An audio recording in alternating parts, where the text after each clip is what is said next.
प्रश्न है, एक पदेन उत्तरम लिखत, एक पद में उत्तर लिखिए। यहाँ पर हमें जो प्रश्न दिए गए हैं इनका उत्तर हमें लिखना है एक पद में।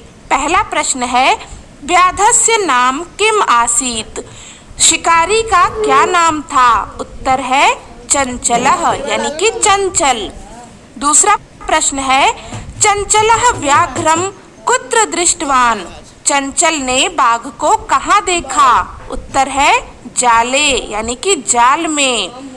कस्मै किमपि अकार्यम न भवति, किसके लिए कोई भी कार्य अकारण नहीं होता? उत्तर है क्षुधार्ताय यानी कि भूखे व्यक्ति के लिए। बदरी गुल्मा नाम पृष्ठे का नीलीना आसीत, बेर की झाड़ियों के पीछे कौन छुपा था? उत्तर है लोमशिका यानी कि लोमड़ी।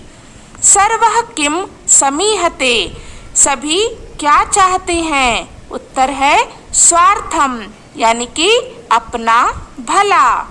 निसहायो व्याघ्रः किम अयाचत, देखिए यहाँ पर मिसप्रिंट है, व्याधः लिखा है लेकिन यहाँ पर होना चाहिए व्याघ्रः। निसहायो व्याघ्रः किम अयाचत, निसहाय बाघ क्या मांग रहा था? तो यहाँ पर उत्तर है प्राण भिक्षाम यानी। अब हमें यहाँ पर जो प्रश्न दिए गए हैं इनका उत्तर हमें देना है पूर्ण वाक्य में। पहला प्रश्न है, चंचलेन वने किम कृतम, चंचल ने वन में क्या किया? उत्तर है चंचलेन वने जालम विस्तारितम, चंचल ने वन में जाल बिछाया। व्याघ्रस्य पिपासा कथम शांता अभवत, बाघ की प्यास कैसे शांत हुई? उत्तर है व्याघ्रस्य पिपासा नद्याः जलम पीत्वा शांता अभवत, बाघ की प्यास नदी का जल पीकर शांत हुई। जलम पीत्वा व्याघ्रः किम अवदत, जल पीकर बाघ ने क्या कहा? उत्तर है जलम पीत्वा व्याघ्रः अवदत साम्प्रतं बुभुक्षितो अस्मि, इदानीम अहम त्वाम खादिष्यामि, जल पीकर बाघ ने कहा कि अब मैं भूखा हूँ इसलिए तुम्हें खाऊंगा। चंचलः मातृससः इति काम संबोधितवान, चंचल ने मौसी ऐसा किसे कहकर संबोधित किया? उत्तर है चंचलः मातृससः इति लोमिष्काम संबोधितवान, चंचल ने मौसी ऐसा लोमड़ी को कहकर संबोधित किया। जाले पुनः बद्धम व्याघ्रम दृष्ट्वा व्याधः किम अकरोत्, दोबारा जाल में बाघ को बंधा हुआ देखकर शिकारी ने क्या किया? उत्तर है जाले पुनः बद्धः व्याघ्रम दृष्ट्वा व्याधः प्रसन्नः भूत्वा गृहं गतवान, बाघ को जाल में दोबारा बंधा देखकर शिकारी खुश हुआ और अपने घर चला गया। अगला प्रश्न है, अधोलिखितानि वाक्यानि कः का कम काम प्रति कथयत, नीचे लिखे गए वाक्य को किसने किसके लिए कहा? उदाहरण है, इदानीम अहम त्वाम खादिष्यामि, इसलिए मैं तुम्हें खाऊंगा। तो ये वाक्य किसने कहा था? व्याघ्रः बाघ ने कहा था। किससे कहा था? व्याधम शिकारी से कहा था। इसी प्रकार से अगला है, कल्याणम भवतु ते, तुम्हारा कल्याण हो।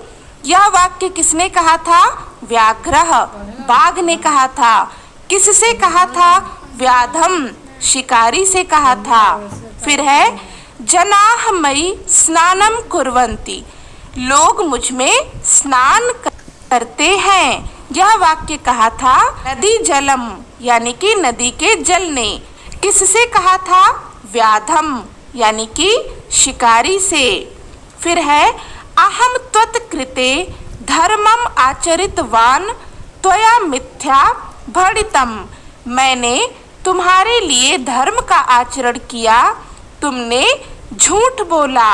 यह वाक्य कहा है व्याधः यानी कि शिकारी ने। किससे कहा?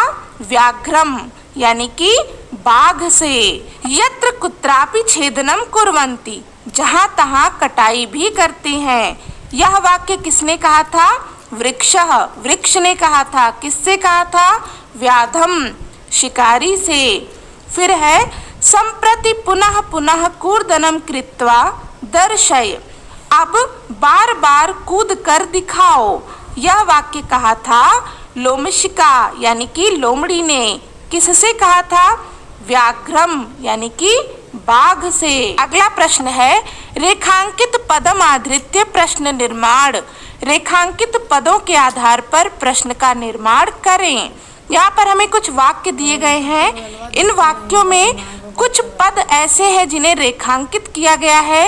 इन रेखांकित पदों के आधार पर प्रश्नों का निर्माण करना है। जैसे कि पहला है व्याधः व्याघ्रम जालात बहि निरसारयत, शिकारी ने बाघ को जाल से बाहर निकाला। तो यहाँ पर रेखांकित किया गया है जालात को। प्रश्न बनेगा व्याधः व्याघ्रम कस्मात् बहि निरसारयत, शिकारी ने बाघ को किससे बाहर निकाला।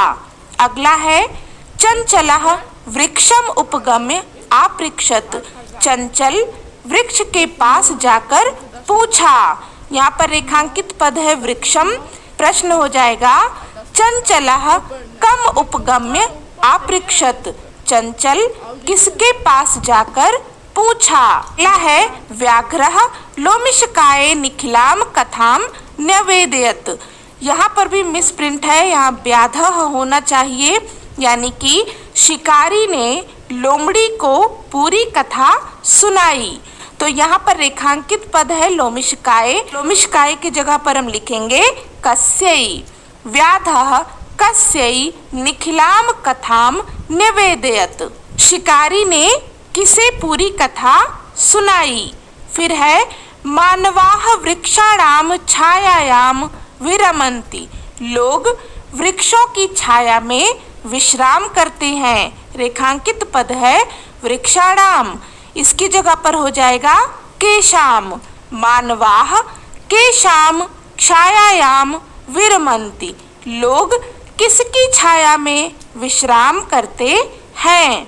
व्याघ्रः नद्याः जलेन व्याधस्य पिपाशाम शमयत, तो इस वाक्य में भी मिसप्रिंट है। देखिए यहाँ पर होना चाहिए व्याधः और यहाँ पर होना चाहिए व्याघ्रस्य, यानी कि शिकारी ने नदी के जल से बाघ की प्यास बुझाई। रेखांकित पद है नद्याः, इसकी जगह पर जब हम प्रश्न बनाएंगे तो हो जाएगा कस्याः।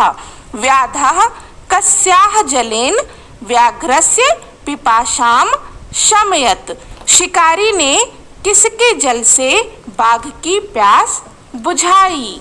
तो इस प्रकार से हमने यहाँ पर प्रश्न संख्या 4 तक हल कर लिया है। इसके आगे के प्रश्नों को हम देखेंगे अगले वीडियो में। होपफुल कि ये वीडियो आपके लिए हेल्पफुल रही होगी। अगर आपको वीडियो अच्छी लगी, हेल्पफुल लगी, तो प्लीज़ इसे लाइक करें, ज़्यादा से ज़्यादा शेयर करें और सब्सक्राइब करें